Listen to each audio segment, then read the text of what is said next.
isku soo noqod wanaagsan maalinkiina qurux badan insha Allah asxaabta qaaliga ah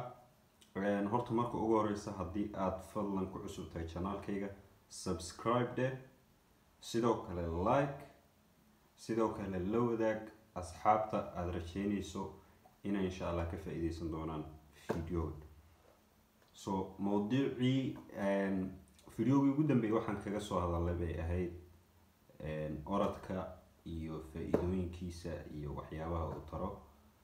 so insha Allah videogan wuu ka duwan yahay videoyadii kale insha Allah xaggaas iyo waxaan wada tagaynaa dhinaca borotiinka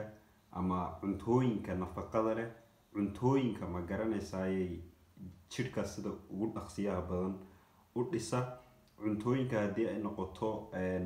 muskalka horay u koriya so waxbayaan hadal lagu daalin mowduucan rabna inaan horta ka wada hadalno wuxuu yahay xaggan waxaad ku haysataa waa digir xagganna waxaad ku haysataa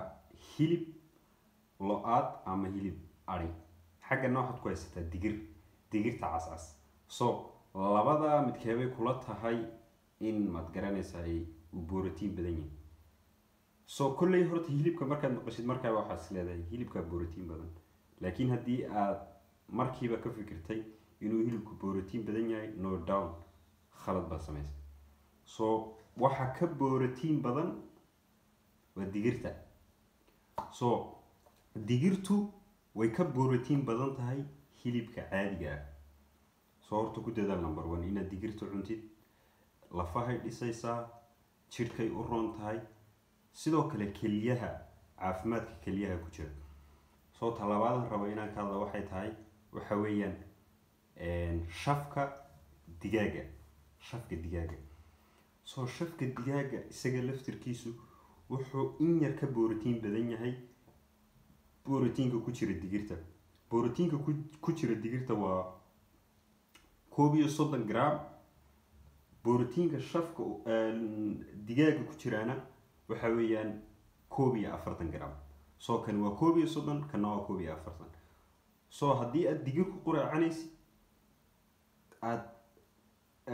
digaaga shafkiisa aad qado cunaysid bro like come on wallahi si degdeg ah ayaad isku bedelaysaa insha Allah waxaan rajeynayaa markasta waxaan xaggan u joogaa inaan dhalinyarta ka fogeeyo wixii xumaana